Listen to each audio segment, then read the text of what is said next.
It's time for the Northwoods Cooking Show.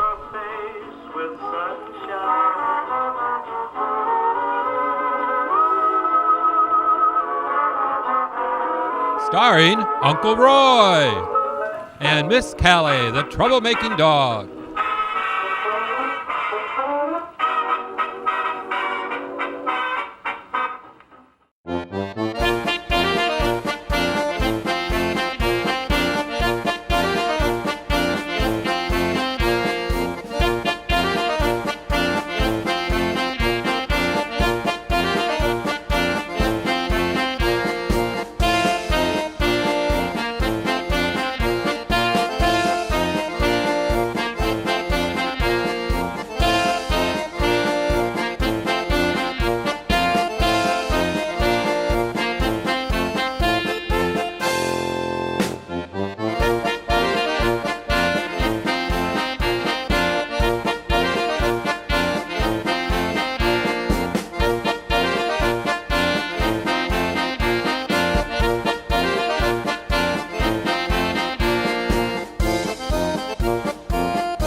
Hello and welcome to the Northwoods Cooking Show. I'm your host, Uncle Roy, and my lovely assistant, Miss Callie Ellis.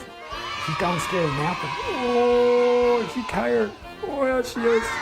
But she'll be up later in her costume because it's Octoberfest here at the Northwoods Cooking Show. Oh, look at all the decorations. We're ready for fall.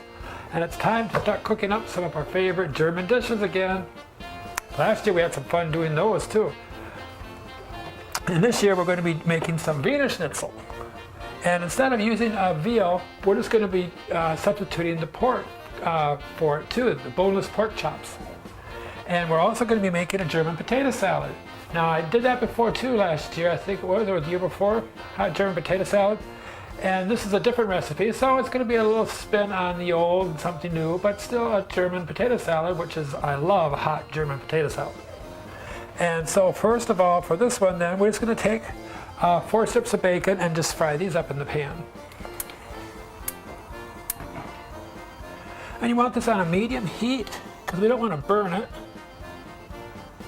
And we just want to cook these off until they're nice and well done and crumbly, until they brown off. And that takes quite a bit, about 5 or 8 minutes to do that. So we'll just take and let those cook off, and we'll come right back when they're all done. Okay, now while the bacon is browning, what we're going to do here is put in 1 teaspoon of dry mustard,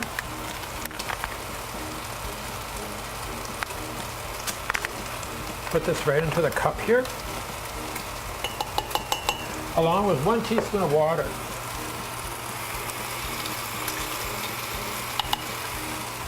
And we're going to take and mix this little paste up. until it's all moistened. And then this mixture will sit for 10 minutes so that the flavor gets absorbed. And we'll add this later into our salad. Okay, now we got the bacon all done, and that's all cooling off. Save the bacon fat, because we're going to fry into this now a 1/4 cup of diced onion. And we're going to let this cook down now until it's soft and translucent, which will take about 5 minutes. Alrighty, now we got our onions nice and soft here. And to this mixture, now this is the dressing. We want to keep the onions in the bacon fat, and we're going to be adding a 1/4 cup of white sugar, a 1/4 cup of water, and a 1/2 cup of cider vinegar.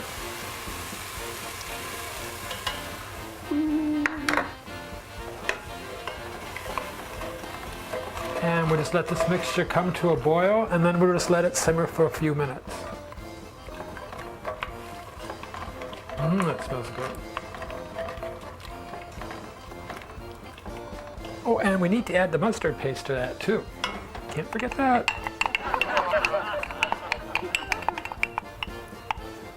Because that mustard paste, when it's mixed like that, gets really hot and spicy. Oh, it makes a huge difference in smell too. Whoa! Smells good. And that's boiling, so then we'll just take and turn that off, and we'll let that simmer for about 2 or 3 minutes. Okay, now we'll just take a potato. And what we're going to do, what this is different is you can cut these into about 1/4 inch wide slices. And I use red potatoes, so you can leave the peels on, and if you use regular potatoes, Idaho, you can take and peel them if you want. It's, own personal preference. And then what we're going to do is just layer these potatoes on the bottom. And then we'll sprinkle. I've got a cup of diced celery and about 3 tablespoons of diced up parsley, fresh parsley.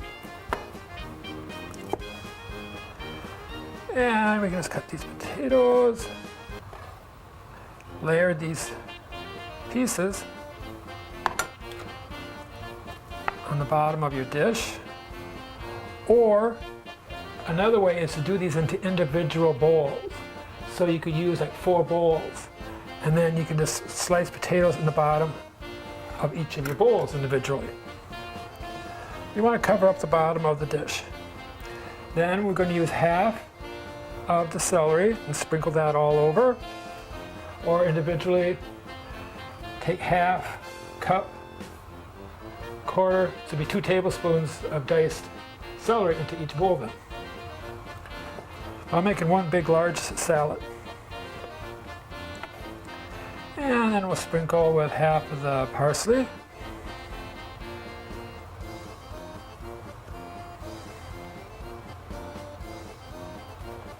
And then we want to sprinkle a little salt and pepper.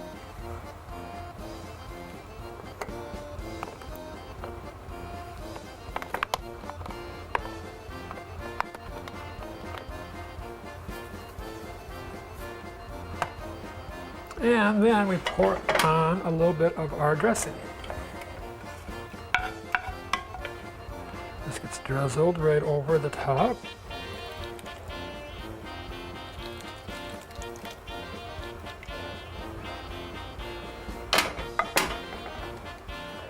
And then we'll just continue on with some more potatoes.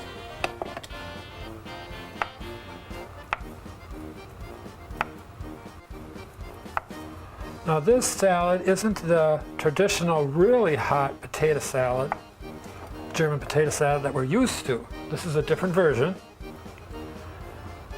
Because I really like the really hot potato salad. I like that.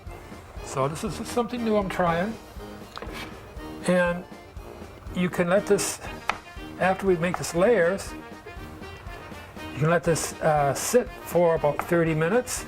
So it's going to be more at room temperature rather than hot. Then we'll just layer these all around. I want a bunch of this, so I want to probably do more.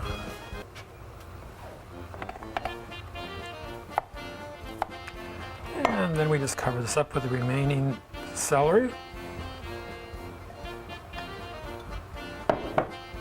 And our parsley.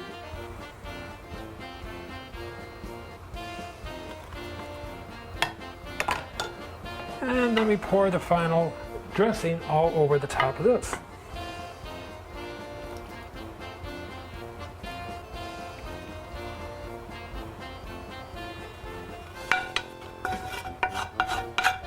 We'll scrape all those drippings and onions in there.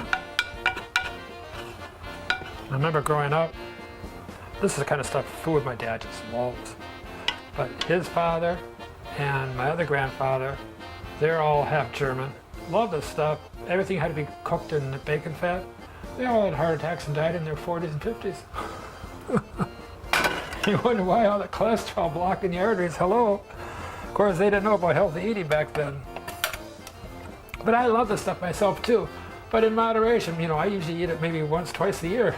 I don't eat it every day and cook everything in bacon fat. Oh, remember, I'm sure y'all can relate to too, people my age, that when we were kids, grandmas always had a coffee can in the middle of the stove filled with bacon grease. Every time she cooked with bacon grease, you know, any leftover grease, poured it into the can. And I've talked to people too, and everybody knows this too, and they say, yeah, my grandma did that too. You just plop a big old hunk of bacon fat in the middle of the pan to make your pancakes, to cook anything. You threw it in bacon fat. I said, I know, that's why everybody died so young. All that cholesterol buildup. Heart attack city, oh my Lord. But in moderation, once in a while, it's wonderful, and I love the flavor of it. It tastes great. So now we'll just let this sit, and we'll go on to our next meal. We're going to be making the Wiener Schnitzel with pork rather than veal. And so I got my potato salad here. I forgot the bacon. So just after this bacon cools, you can just crumple this up into little pieces and put this on your salad. And you can put half of this on top of that first layer too, which is what I forgot to do. But that's okay. We still got the bacon, and as people help themselves, they can just, apply little pieces of the bacon to their own serving. And that'll work out just great. You gotta have that bacon, and that's what really makes it. And then I'm just covering this with the saran wrap, and we can let this rest for 30 minutes off to the side. Now we can go on to making our Wiener Schnitzel. And for this, I've gotten, well, like I said, we're going to do the pork instead of the veal. It's much cheaper. And what we need to do with this is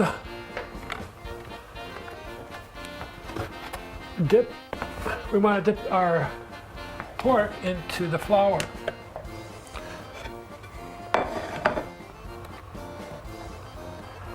So what you can do is take your pork chops and put it between two pieces of wax paper or saran wrap, or even in a Ziploc bag works good also.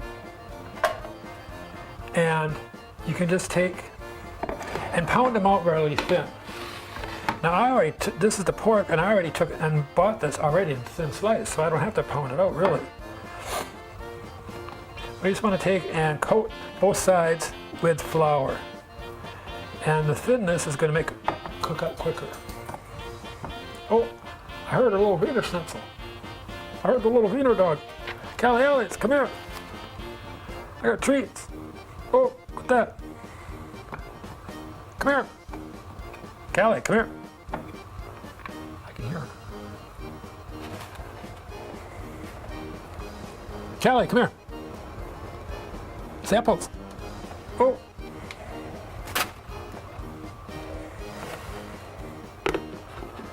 You'll see her. I got her all dressed up for Octoberfest. Then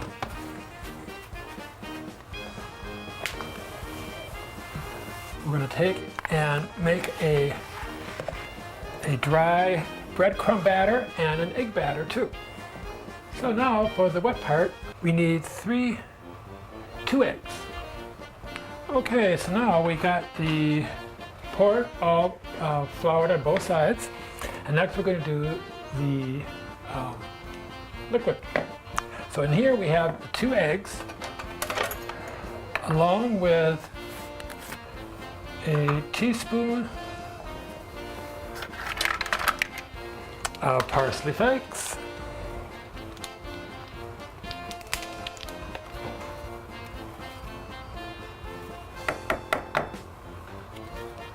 a half teaspoon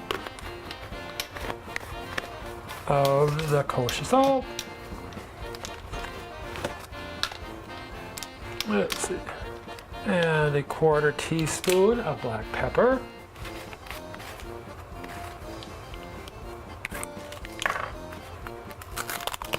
Ooh, fresh one. Dollar store. And a pinch of nutmeg.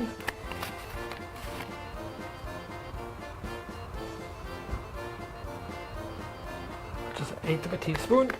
And then we just add 2 tablespoons of milk.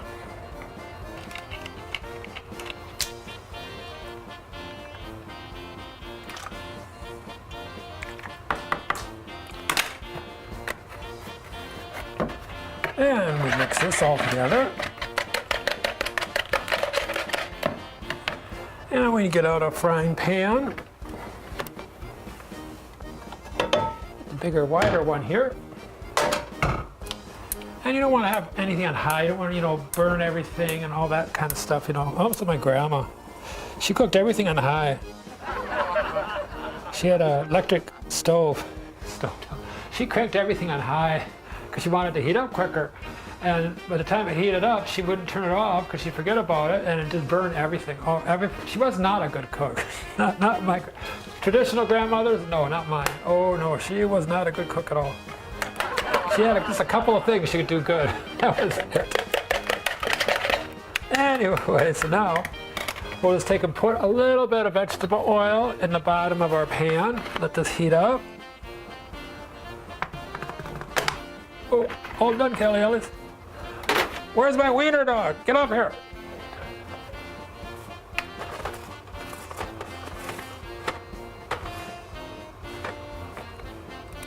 Callie Ellie, come here. She didn't want to come up when I'm frying. Scared.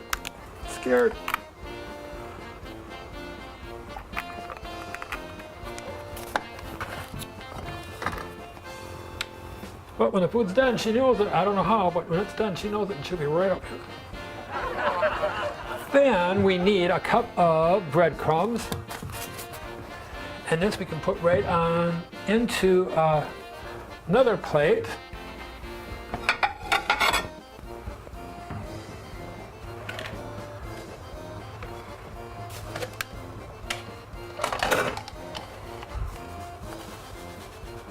And if you wanted to, you can mix in 3 tablespoons of Parmesan cheese in with this. And it's all about personal preference if you do or you don't. I just don't care to it because I ran out. I know I had some Parmesan cheese and I ran out of my last recipe and I forgot to get some, so that's why. But you don't have to have Parmesan cheese in there if you don't want to. I'm not a big fan of it anyway. But that's fine. If you want to, go ahead. Then,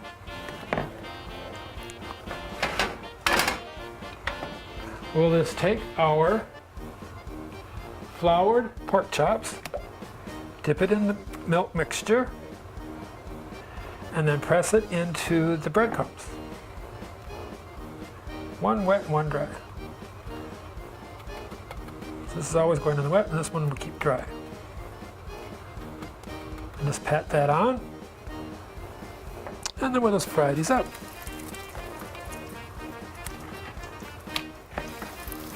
I love pork chops.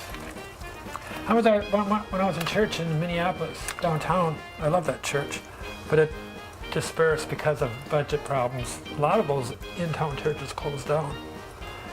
But I had this one Methodist church I went to and I just loved it.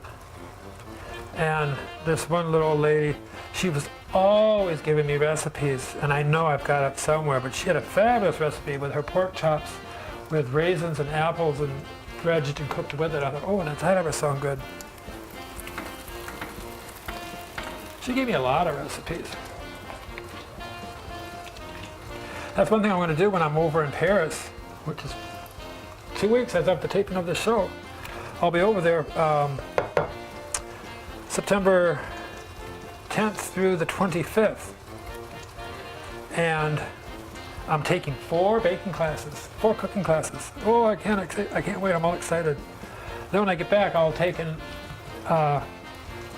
do some future episodes, of course, from all the French cooking that I've learned. One of the classes we're taking is a tour of the gardens of Versailles. Because you know me and the gardening, I gotta do that, oh my Lord. And while I'm over there, I'm gonna tour a lot of the gardens, as many as I possibly can get a hold of and go see. Oh, that just, I mean, to get ideas on how gorgeous things are. Oh, I just can't wait. And then I'm also taking a market class where we go to like a farmer's market and you buy and pick out, or you pick out whatever you want to, it's included with the price of the class. Pick out anything you want, whatever you want, and then when we go back to the school, back to the class, we cook something out of what you picked out. The instructor goes around to all the students and helps them to create something. I'm like, oh, that's gonna be fun. Because everybody's gonna have different tastes, different flavors, and then we get done, and everybody samples everybody's things. I thought, oh, how tasty that is. And then another class I'm taking is how to make the homemade croissants and breakfast pastries. I'm like, oh, that are gonna be good. Then another class I'm taking is going to be on making brioche and all the different flavors they have. There's 3 or 4 different flavors of brioche we're gonna be making. Oh, all these breads and treats. Oh, we're gonna have a lot of fun when I get back. A lot of recipes. So now we'll just take and let these cook until they're nice golden brown, and then we can take them off and just put them on a plate to rest for a few minutes.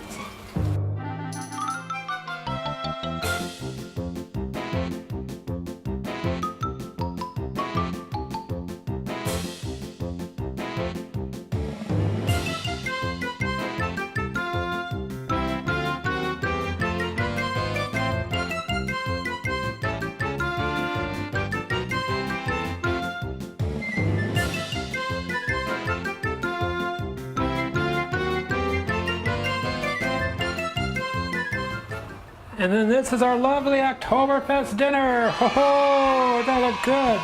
This is our Wiener Schnitzel made with pork chops, boneless pork chops instead of the veal. Nice breading, oh, it's wonderful tasting. And this is the potato salad. It's done differently rather than having a thick sauce over it. It's marinated, it's more of a thinner sauce that's marinated and soaks up into the vegetables. And boy, does that ever taste good. And then I just made up a little ear of corn, a little parsley, and there's a wonderful, wonderful Oktoberfest dinner. So we hope you enjoy this as much as Callie and I do. Speaking of which, where is my little wiener? Oh, Callie Ellis, look up here. Up here. Oh, look at, there's the wiener dog herself. Oh, Miss Oktoberfest wiener dog herself, Miss Callie Ellis. Oh, the hot dog, yo.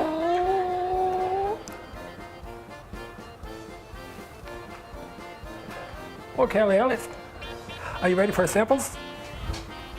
Oh, I got here, I got the meat. What's that? Oh.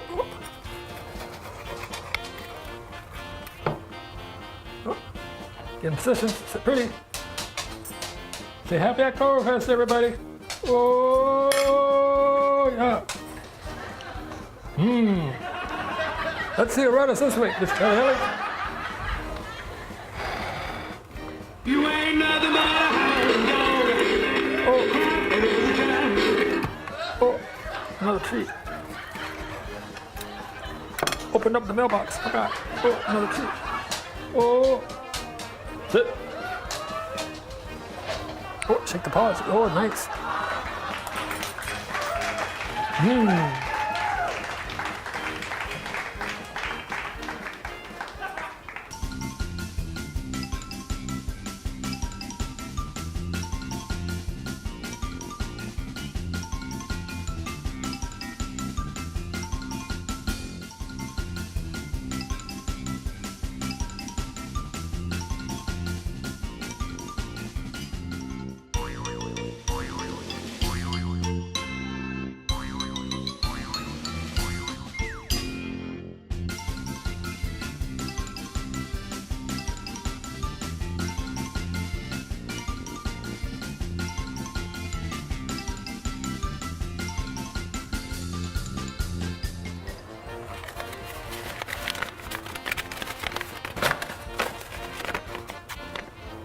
Dear Uncle Roy, Miss Callie, how long do I cook a thick cut pork chop for?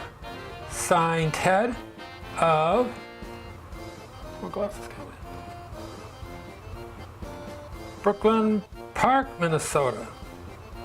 Oh, okay, Ted. Thick cut pork chop. Usually I like to butterfly them, fill them with stuffing, you know, like turkey stuffing, and cook them that way. Oh, wonderful.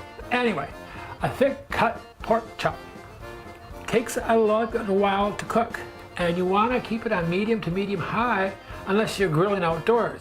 You don't want to have a high heat because you don't want to burn it. Everybody makes that mistake of going too high heat and burning their meat. What you want to do is best thing to do is get a meat thermometer, and you want to get an internal temperature of 165 degrees. Once it reaches that point, then it's safe to eat. The way pork is processed now, you can have it cooler, you can eat it medium rare if you'd like. That's an own personal preference, because the way it's processed now at the meat plants and everything, there's been no reports of trichinosis in years. And that was because way back when I was like a little kid, the processing of meat back then wasn't as regulated as it is now today. So it's very regulated, it's very safe when you cook it. So you can have it medium rare if you really want to. But the best part is to have your pork well done and to have it at 165 degrees. Once it reaches that point, then you're done and you can enjoy your meal. So we hope that answered your question, Ted. And from, the Vita dog herself, Miss Callie Ellis. Oh, Callie Ellis. We want to say, October, you gotta sit. You gotta sit pretty. Get over here and sit. In positions. Get over here and sit. You better hurry. Why are you there? We want to say, eat healthy, be safe, and spread the sunshine. And happy Octoberfest, everybody. Bye-bye.